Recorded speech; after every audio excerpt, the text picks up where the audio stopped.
mean, I think the numbers are obvious. Talking of at least 350 million, and that's the problem. And it's a very funny situation. We are not able to grow because we're not getting people.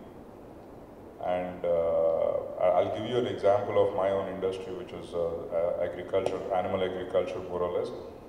So at present capacity, India needs something like 350,000 veterinary doctors. Since independence, our system has graduated 65,000, right?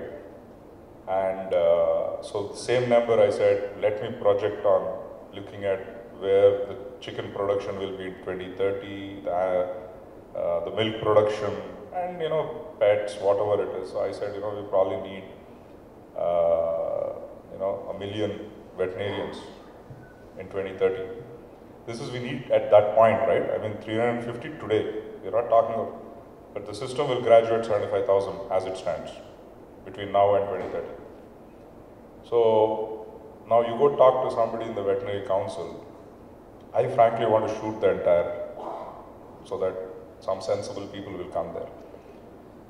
They just, I don't know, the talk they do is like, one day the industry guys pulled me out saying that anymore, maybe we'll not lose these 75,000 too. So they said, Suresh, please get out.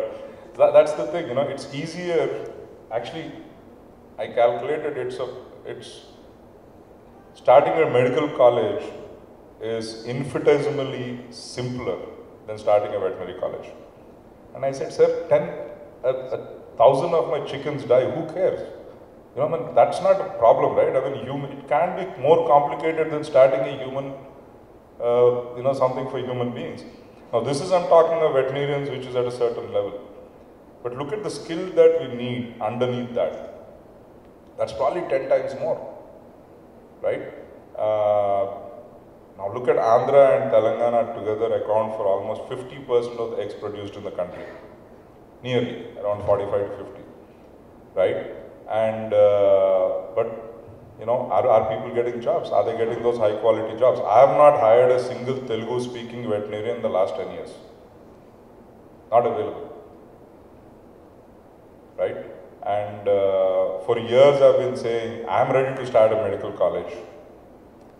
I'm not getting permission. Veterinary college. And so this is one side of the attitude of which has resulted in where we are. The other side I see is, you must be all familiar with, in Andhra, near Tirupati, they're starting these cell phone assembling units and all that. And they're talking of something like a few lakh jobs being created over the next, few years. And then I find some people saying, but they're all assembling jobs. Like, we have, where is the luxury for us, we're getting jobs. And first point is, are they going to get the people they need? Now that is a fantastic opportunity, so our leadership, like both states, our leadership are running around and, attracting people to come and put up places. And, and instead of us working on how do we do that, there are elements of it dismissing it off. Right? And are we now ready to prepare them? The salaries they will be getting is amazing, so these are some things from the industry side we see, the attitude from the administration. I think I need to, it will be unfair if I say that the administration is not shifting. It is. The administration is definitely being a lot more proactive in the last, I think, 18 months. But I think the need is all of us work on this together. I don't think even NSDL or the state body or the skill by themselves, if you make it their problem, I don't think this will be solved. This has to be all of our problem. And I think especially, the reason I especially pointed out the second point is, please stop getting, people in this room and around like this should stop talking casually like that, dismissing of a job and a profile of a job, saying that assembling ke kada. Do you understand what it means to start making a semiconductor, the investments involved? Do we really have the skill force for that?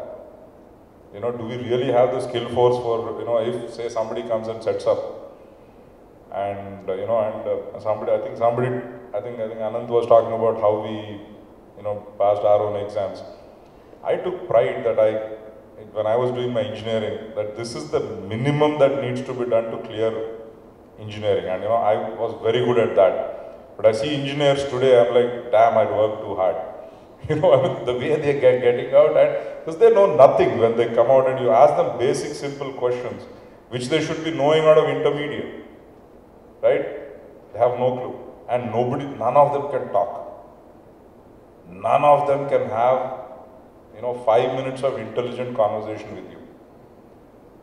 And so if that is not taught, then what are we going to do? Because you speak to almost any HR person in any of the IT companies, and I think some of them are here. I think each one would probably quadruple it if people are available, right? I mean, Safir and all that. So that's the problem. What is the average? You hire one guy out of 40 people you interview or something like that. So you can imagine how bad the situation is from that. And most of this, I'm telling you, is not because they don't have the knowledge. I would say if only they knew communication. Anand, correct me if I'm wrong, please, because this is not my subject. I'm more an observer and the person affected on the other side. So of not having people. But I think if only they can communicate, I'm guessing that will probably improve 3 or 4 folds. But they can't. They've all read English, but they can't talk. They can't understand. So this is a weakness. So these are things that we need to address. And I don't think we have 40 years to do that. We need to start doing that now. Thank you.